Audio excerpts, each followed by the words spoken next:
Welcome. I'm Jenny Knight from the Self-Directed Learner, and I'm absolutely thrilled to introduce Stephen Christopher Anthony. Stephen, welcome, and thank you so much for joining me today. Thank you so much for having me. It's a pleasure. So you describe yourself as a singer, an actor, and a coach. Those are each very big roles in themselves. Can you shed some light on the evolution of each of them? Yeah, I mean, it's all wrapped up in being a storyteller. I think is the first thing that's the most important to what we do in theater is telling a great story, taking people on a journey. But they are very different things. I think as an actor,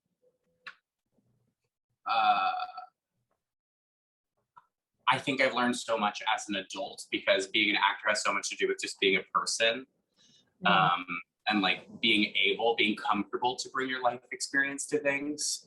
Gosh, my evolution though, I started off as a kid. I did my first play in like 5th grade, like the school play, auditioned for the school drama program, joined middle school drama, high school drama. I just sort of never looked back after I did my first play. I think I was the kid who was like always, I loved like making jokes with my family around the table and like loved just making everybody laugh and entertaining people. But I was also incredibly shy. I think I've always been a little introverted. So it's been this like constant pull of like, everybody look at me, nobody look at me kind of thing. And I think early on, acting was a way it was something to hide behind. You know, it was a way of like getting up and feeling like everybody was having a great time, but in a safe way where I was in control and I knew what I was doing. And I think what's interesting about that is that I found as an adult that acting is so much less about, it's the opposite. It's about hiding less. It's about being more true to yourself on stage than you are in real life. You can show every part of your true self on stage. Whereas if I walked down the street, you know, blubbering, crying, or showing the height of all of my emotions that I have inside, I look like a crazy person. So it's funny, this thing that I think I initially found because it was a safe way to hide is now so exposing for me, but that's been very exciting. As a singer, there's not much to say other than, you know, it's incredibly boring. It's like that whole thing you put in your 10,000 hours, like just sit with your voice very patiently and explore and go 2 notes. Okay, that worked. Okay, that didn't work. What didn't work? Let's do it again. You know, sitting in studio rooms by yourself for hours at a time, it's very boring. As a coach, I think I'm still at the very beginning stages of teaching over the last couple of years. But I think it was kind of a natural evolution for me because I'm so analytical when I'm working individually. I'm always going home after a show or a rehearsal and going, okay, what worked, what didn't work? How am I going to adjust my approach tomorrow? And like, you know, calling up fellow scene partners and people who are in the plays with me and having coffee and going like, let's figure out this moment. What was so great about it last night, or what wasn't great about it last? So being able to talk about it to people who were excited to learn about it has been so gratifying. And I really think that the next kind of chapter of my life in the next couple of years is going to lead me a lot more towards the teaching. Because I'm so excited about the inner workings of it. Yeah, well, I'm speechless.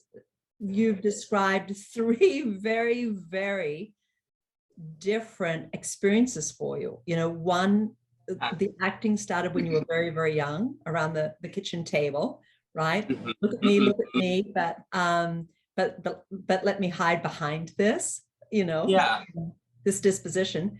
Singing, you said, was just about putting in the 10,000 hours. I'm floored by that.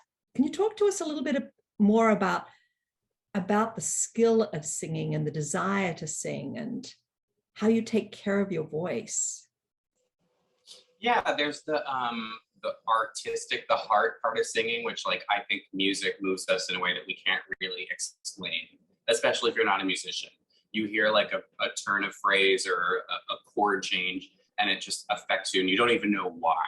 So I think that's why I'm drawn to music, because it's the hardest to pin down. You know what I mean? You watch an acting scene and you're like, oh, he's crying, so I'm crying because I relate to that. You can't really explain why music moves you. I think that's why I enjoy singing so much.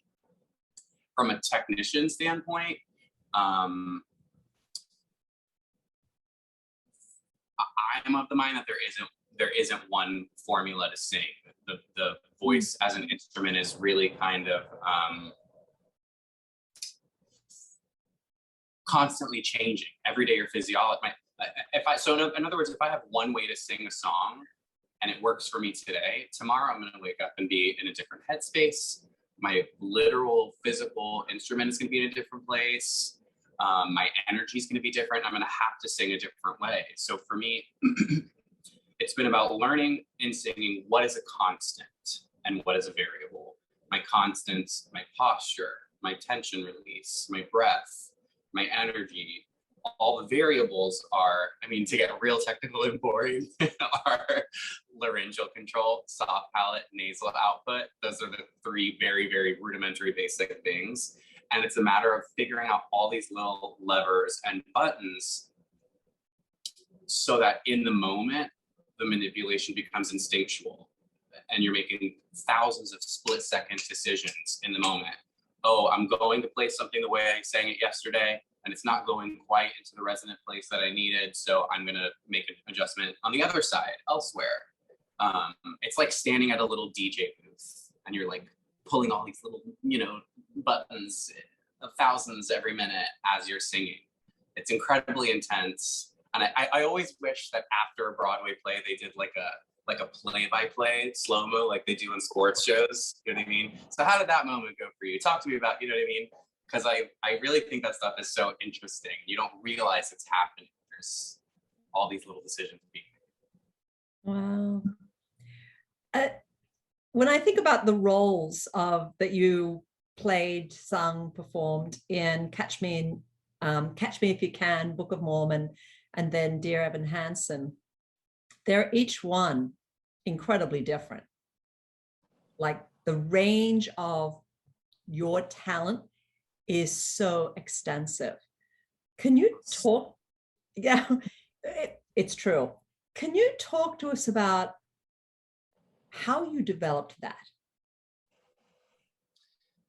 Yeah, it's what makes it so exciting. It's like you said, describing the difference between acting and singing and coaching and stuff. It's all so different. That's what's great about this career is you're always challenged. You are always learning. There's no prescriptive formula for this is how you succeed at this.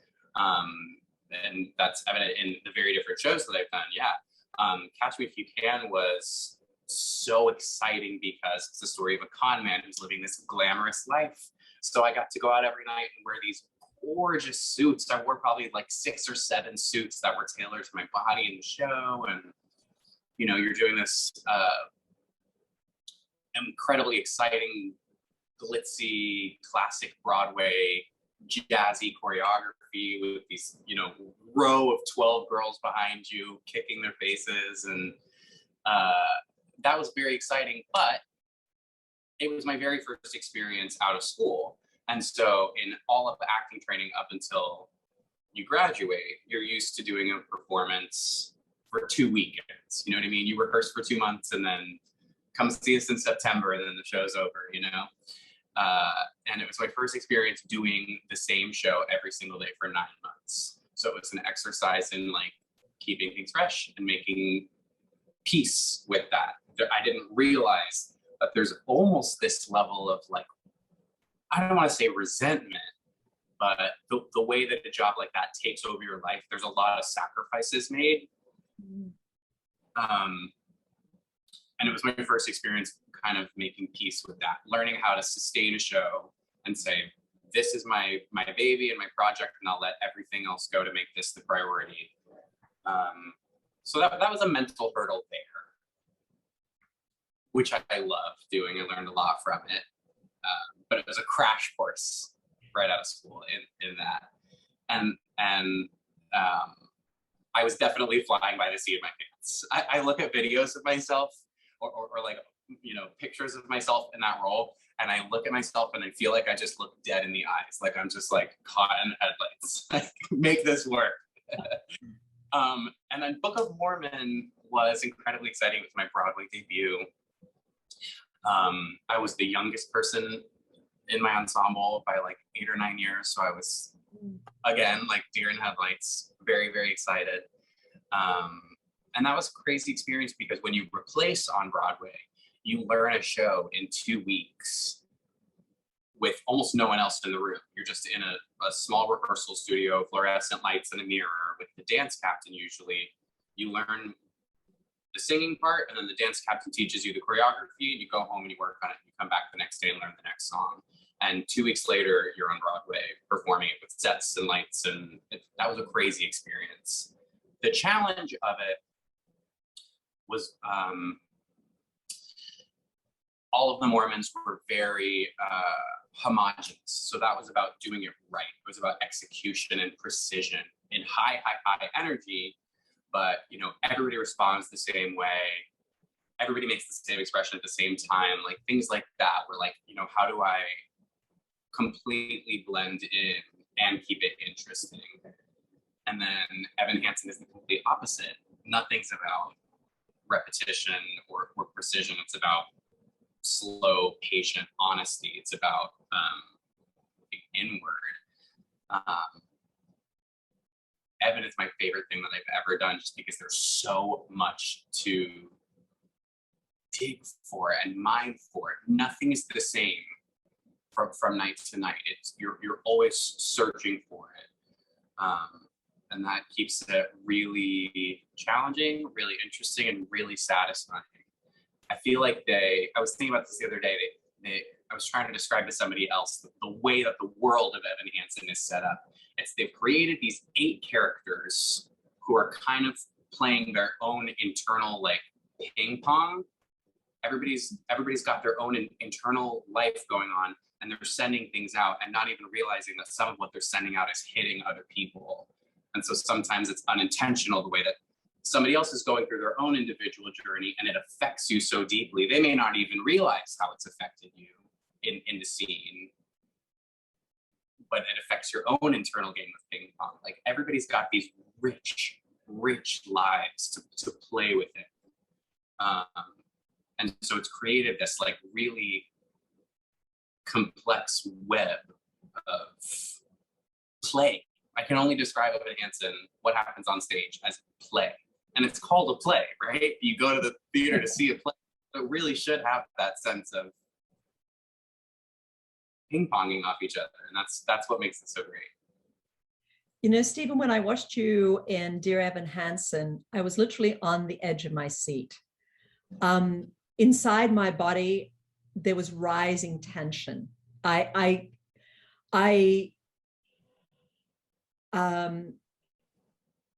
was in awe. I was in angst of what you were feeling, like the way you projected your emotions. I felt so acutely. That's amazing. First of all, thank you. That's so good to hear. I'm glad. It was, yeah, my body at the end of the performance, my whole body was physically tense. Well, I won't say through the whole production. When you changed, and then my body started to release some of the tension. Mm-hmm. But I have no idea. Talk to us about what do you do to take care of your own emotional self in playing such a difficult role?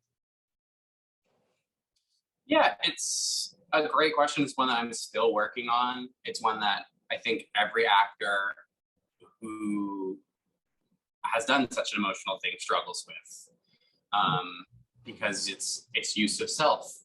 It's the same thing like a psychologist might struggle with going home from work, because they're using their brain, their mind, their heart, their soul. And for me, you know, practical things, I do a lot of yoga while I'm working on the show. I do a lot of meditation, just like quiet time. because I know it's just a play. You know, I know at the end of the day that it's all make believe, but my physical body is actually standing there crying and pumping up as much tension as I possibly can for the duration of the play. So it does take a toll on your nervous system. Whereas I walk out the door at the end of the night and I'm like, I'm in a great mood. I'll go home at the end of the show, and my body is carrying home that stress and that high heart rate. So it's just a matter of counteracting that as much as I can throughout the day. One observation that not I made, but that one of the directors made early on is that Evan actually starts the show with a lot of optimism and a lot of hope that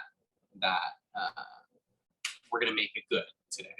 So I have found that it's not helpful for me to spend any part of my day thinking about the emotion or the stress.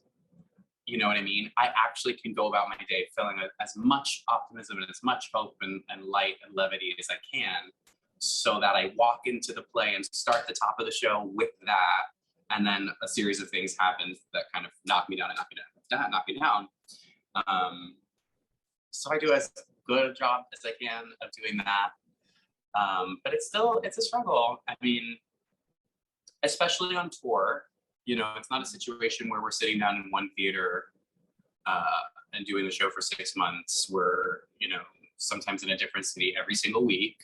And so you're dealing with everything you're talking about, this emotional turmoil of the show, and then coming home and you don't necessarily have your support system. You don't have your family or your puppy or, you know, your partner at home waiting for you. A lot of times you're going back to a hotel room by yourself. So, you know, we luckily have a great family of people on the road. So, you know, movie nights and and book dates, just being outside and being happy as much as we possibly can. You mentioned, well, you compared, you know, psychologists, but many psychologists actually have support groups. You know, they'll have like a very experienced psychologist who may oversee 3 or 4 psychologists and just help them debrief.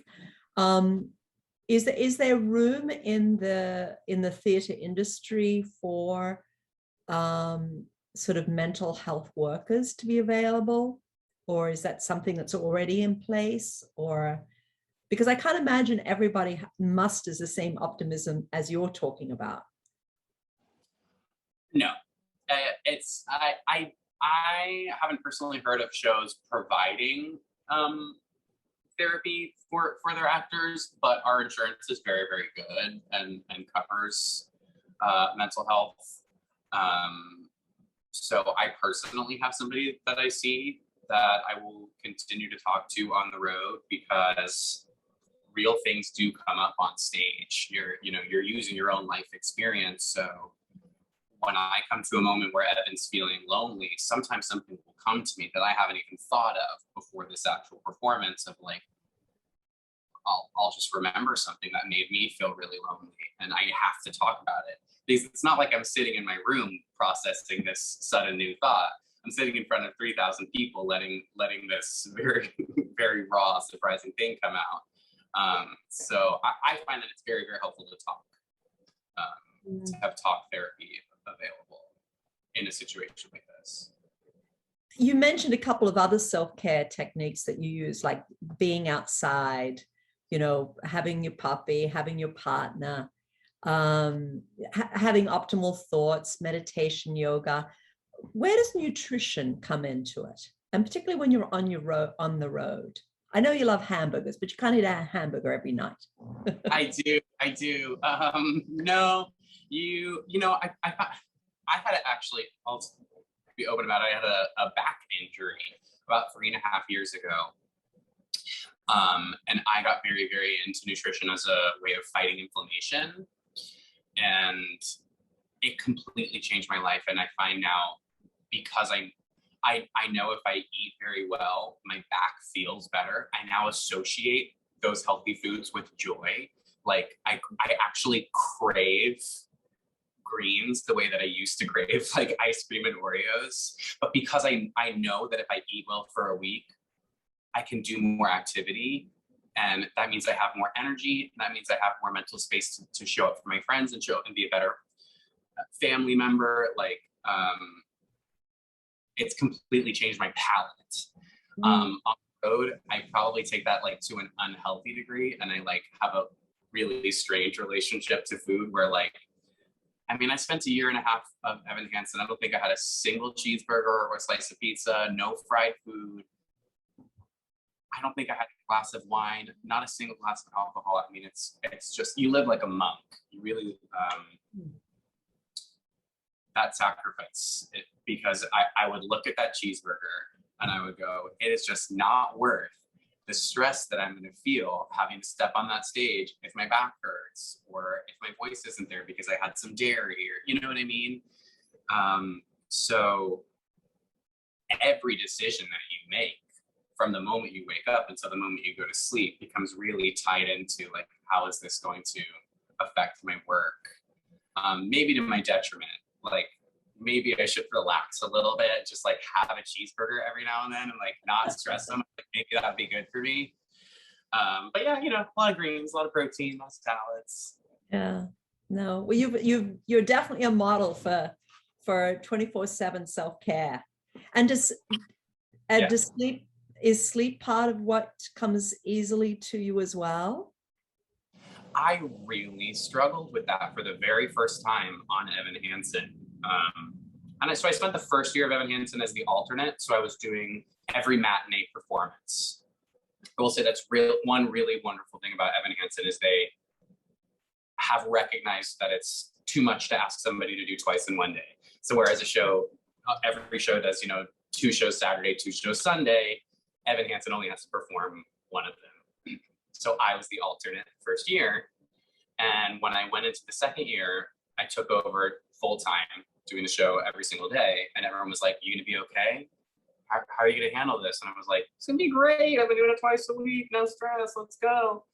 And once I started doing it every day, it really affected me. And I began to have severe insomnia, which I did not see coming. I thought I was gonna be totally fine. And like I said, I would go home at the end of the night. I'd feel great about my show. I'd have a little snack when I got home. I'd turn on the TV, I'd do some meditation, and then I'd lay down for bed and I'd just be like, stress. Like I could not get my mind to come back down no matter how much yoga or meditation. And it was really scary. I've never experienced sleep issues in my life. And so I continued therapy, continued meditation, continued yoga. And I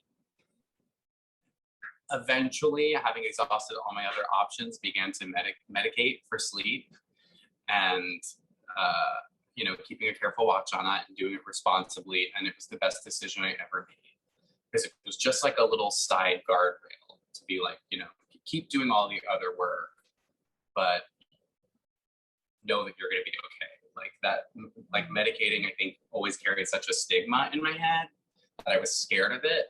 And it just allowed me to go back and focus on all the other things and to have the mental space to continue with my life and to give myself to that therapy and that meditation, that yoga. So it was a learning curve. Yeah. And as soon as everything shut down with COVID, not a single issue sleeping again. As soon as I stopped playing Evan Hansen every night, I haven't had a single sleep issue for a year and a half. So we'll see what happens going back.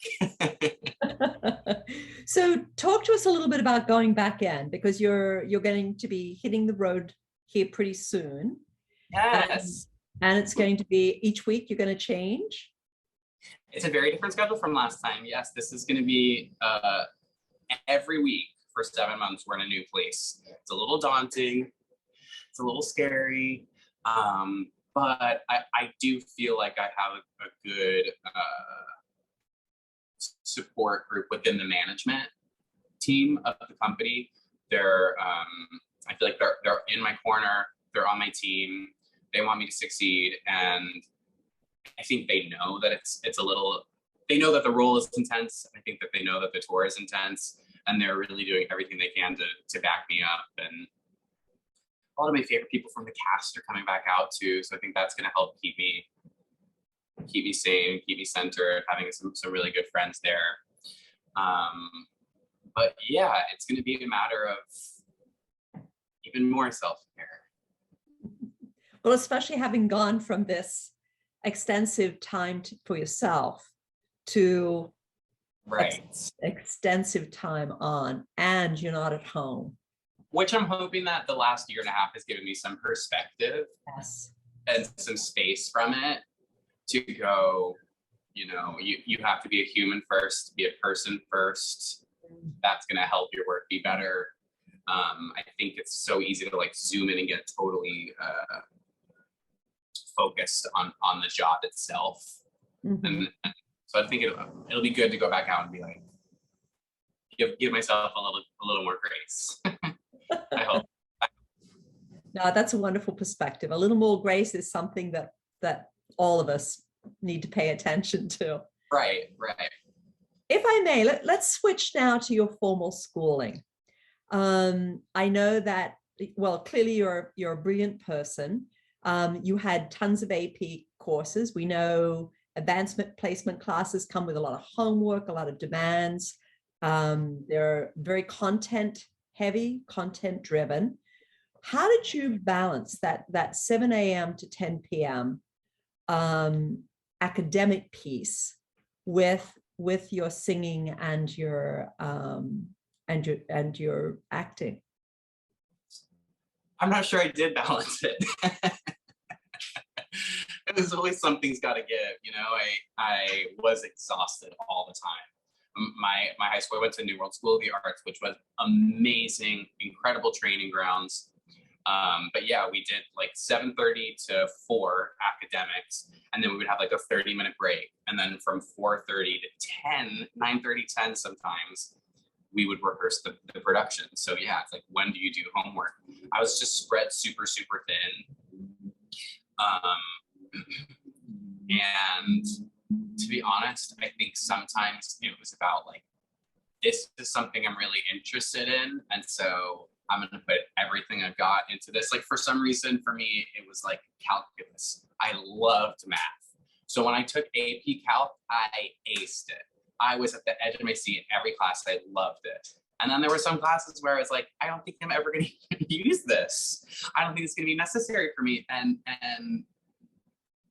you know, maybe I would have, had I gone down a different path, maybe I would have regretted that later. Actually, like, now I've become I've become more interested in history, in, you know, social studies and politics. And now I wish I could go back and focus on those classes, but it wasn't where my interests were then. Mm-hmm. Well, Stephen, it's not every person you meet who says they were at the edge of their seat for AP Calc. So I loved it. And I think it was the complete opposite from art. Whereas in art, there is no right answer. In acting, there's no right answer. There's 1,000 ways that you could do any one moment. And I think there was some safety in math, in like, it's either gonna be right or it's gonna be wrong. And I could check that box, like, okay, it was right, you did it correctly, you know what I mean? And you don't have that safety net in theater. I think that's what the interest was there. So as you think back on your education, do you think it served you well? I really do. Yeah, I think I got a real toolkit, a real selection of things at my disposal that I still go into often. And more than individual tools themselves, I think it's more of like a overall mindset that the classroom gave me. Which, like I was saying about art versus math, stop worrying about doing it right. Stop worrying about the correct way to do a piece or play a character, and instead focus on the individual experience of it. I think that's what the intention was to teach, but I think that I couldn't really absorb that fully until later in my life. Do you know what I mean? But I do think that all the tools, all the instruction was there for that. But I think that that's hard to teach. That's more about being a person than the worker. Mm. And I'm wondering, I mean, that's a fabulous comment to make, that it gave you a great toolkit and a mindset. And I'm assuming that's playing into why you're enjoying coaching so much now. Absolutely. Absolutely. So when you think about coaching, is there a difference between coaching and teaching in your mind? I think the reason I like the word well, first of all, I don't have any relationship. Like, I wasn't in the athletic world, so I don't have any like a sports mindset when I think of like a coach. Like, for some reason, when I think of coaching, I think of like, as a coach, I'm going to stand next to you, as opposed to like as a teacher, I'm going to stand in front of you and like direct you how to do things properly. For some reason, when I say the word coach, I feel like I'm in it with you. I'm on the field with you. You know what I mean? And I think that's important because, like I said, it's about the experience of what it feels like to get up and do a piece, what it feels like to step into a character, what it feels like to sing. There's no, I can't give you the correct way to do any of those things. You know what I mean? But I can stand in there with you and help you figure out what it feels like. And from outside, I can tell you what's most effective. Yeah, coaching feels a lot more like one-on-one to me. And what you just described then also suggests that you learn as much from your students, perhaps as they are learning from you. So much. And that every student, so I just had my very first like 3-week gig where I got to like sit. I've done a lot of one-off master classes, or like, 2-day workshops or whatever. I got to teach these kids for 3 weeks in a vocal workshop, a song workshop class. And it was so exciting to me. I learned so much about myself. I learned so much about the whole craft of theater from watching them work. And what struck me is that like nobody learns the same way. Nobody performs the same way. Nobody learns the same way. And so I might have been trying to get two kids to do the same exact thing and had to teach them completely different ways. Which goes along with what I was saying. It's like there's no right or wrong in this. It's more about the individual. We think of acting as a performance for an audience, but it's its best when it's for yourself. That makes it the most intimate and the most personal, and I think the most compelling. And I think there are things that I couldn't teach. Like there are similar things that like I couldn't get from a classroom. Like every acting teacher wants to get you to this place where you're responding, where you're not coming in and relaying an impression of an emotion. You know what I mean? We all have an idea of what kind of faces I make when I'm in love or in anger or sad, or how I might portray that. But you really want to show up into a scene without those preconceived notions and respond. Well, you have to be in a place as a person where you trust those emotions and those feelings within yourself, that you feel that they're valid, that you feel that you're safe enough to share those things before you can allow yourself to truly be reactionary. So if I'm standing on stage and I'm just trying to call up how I feel when I'm sad, but I don't feel safe sharing my sadness with someone else, like it's going to be a lot safer for me to fake it or ape what sadness might look like in my head.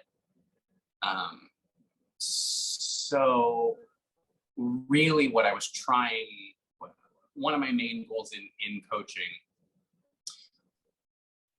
was to create a safe place and make everybody feel like their individuality was safe and was valid and was worthwhile, because it's hard. You can't, a teacher isn't a psychologist, and a teacher shouldn't be a psychologist. And I didn't want to overstep my boundaries, but it's really hard. It's really hard in acting because you are asking somebody to share themselves. They have to be able to do that as a person before they can do that as a worker, It's really tricky, really tricky. And you spoke to that balance of trust, experience, and then speaking to each, directing your energies towards each member of the audience. Like you're not performing for 3,000 people as a group, you're performing for 3,000 individual people. So learning to project in such a way that each one of them will connect. Yes. And you spoke earlier about, when the show's over and sort of thinking back on things. So, in educational jargon, we'll call that metacognition, thinking about your process of thinking as well. Talk to us a little bit about, because when you stand beside someone to coach them, that's what you're modeling as well. I mean, yes, you're asking questions, but you're pulling from them. You're trying to pull from them what they're thinking and what they're feeling. Yeah. So are there other elements that go into creating that deep metacognitive process in someone you're coaching?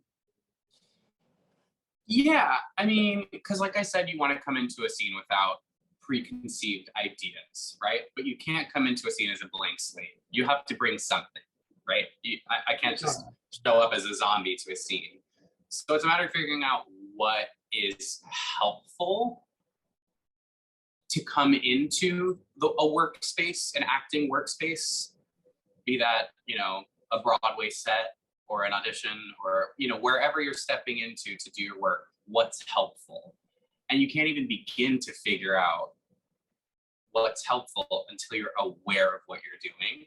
So a lot of what I was doing as a coach was asking questions before I started, giving feedback, saying, what worked for you there, or what ideas were you coming into this scene with, and creating a sense of personal awareness so that we can even begin to talk about, because a lot of times you get to perform and it's just a blur.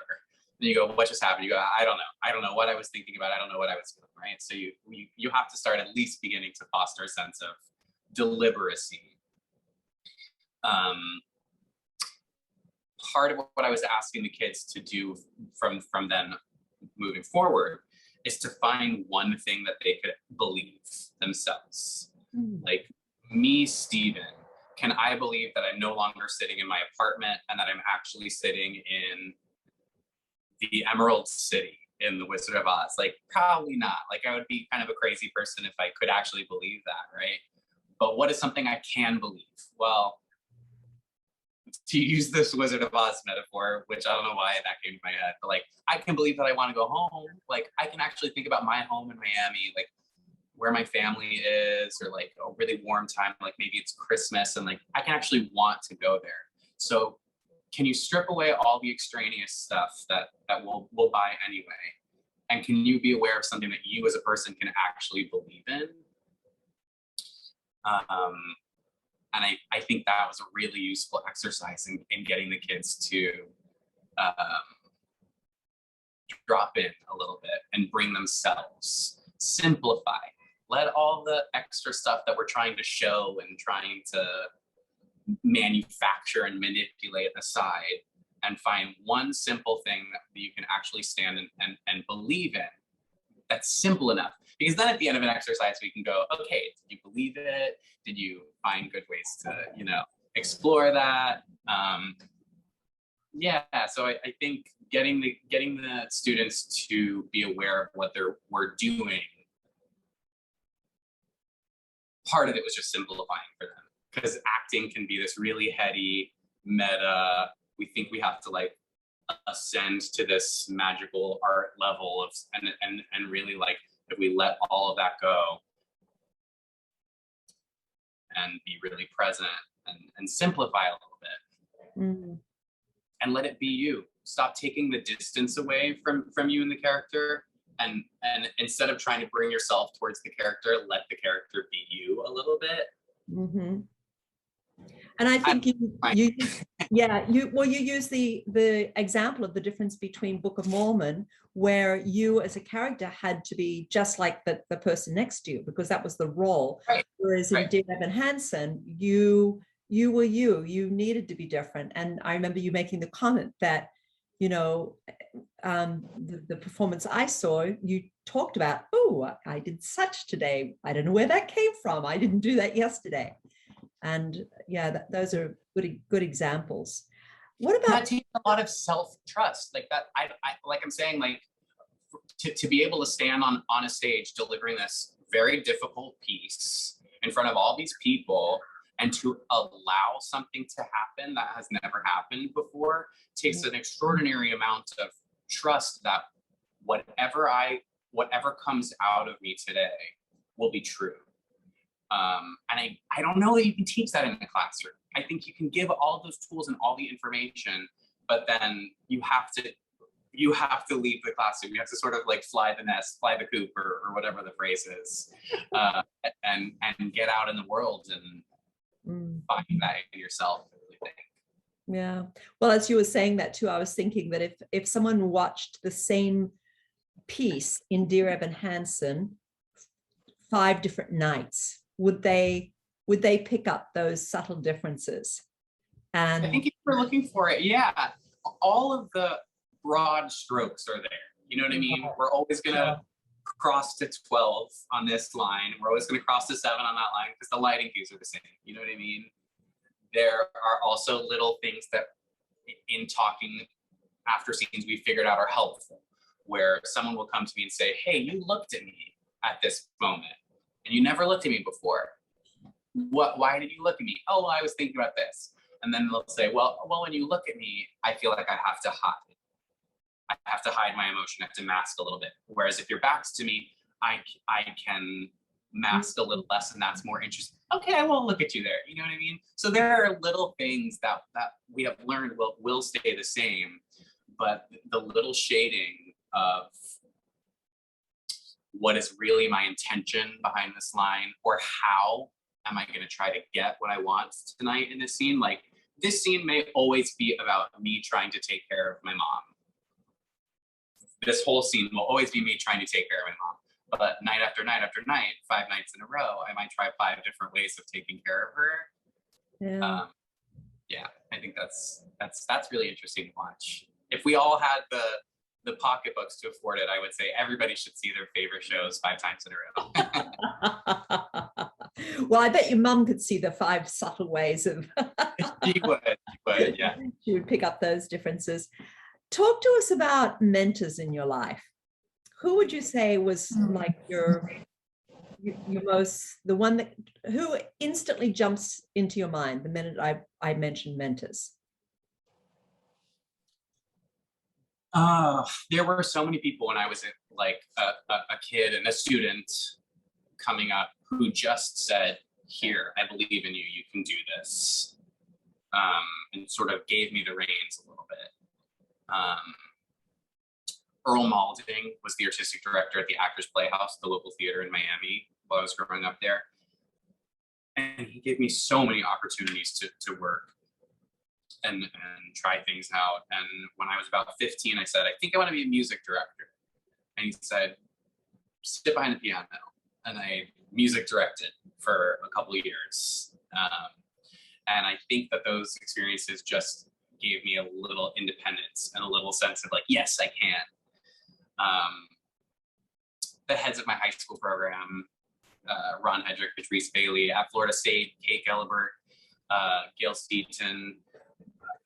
I had a voice teacher at Florida State. Oh, Augie. Sorry, my puppy. It's very excited. There must be somebody in the hallway. My sophomore year at Florida State, I had a voice teacher named Christina Villaverde, who the first week of classes said, you're very talented and I want to give you more time. She started giving me 2 voice lessons a week. And I just felt like that was so amazing. Like she dedicated more of her time to being at school with me than she had to. And I grew so much in those first few weeks with her just from having a look. So I think anybody who just like extended a hand and said, you can do this and I'm going to help show you how, made such a huge impact on me. Like I'm still so grateful of those people. You talked about opportunity, someone extending a hand, someone doing more for you because they believed in you and saw your talent. Moving forward, have you thought about in what areas you would like to grow? Who might you seek as a mentor? Yeah, like I mentioned earlier, I really feel in the next 10 years or so, I would like to be moving towards teaching, towards coaching more regularly. And part of the responsibility, often, not always, but at least a lot of places that I've been, the teachers also direct productions. So I'm starting to think like, maybe I would enjoy directing a little bit. That would be a completely new thing that I have no experience doing, that I would have to seek out who are my mentors and my directors are going to be. And the two professors who I taught with recently at Florida State were incredible mentors to me during my 3 weeks there. I talked to them a lot about this, actually, and about what steps should I take? Should I want to do this? You know, should I want to explore direction? And Kevin Covert, who is director of music theater at Shenandoah University, was like, come be my assistant director. You just assist for a couple productions. That'll dip your toes in and see if this is something that's right for you. So that kind of just fell into place in a very like serendipitous way as I've started to think about this. That he just kind of put that out there. So we'll see. Yeah. Well, Stephen, it's a credit to you. You are it's interesting that you know, at the very beginning, you said, I was shy, that there's still a shyness in you. But Oh, yeah. I find you to be just so deeply knowing of yourself. And you have this gracious way of connecting with others. So that's very sweet. That makes me very glad to hear. Thank you. No, just a huge thank you to you. This was just a truly inspiring conversation. I'm so glad. Thank you so much.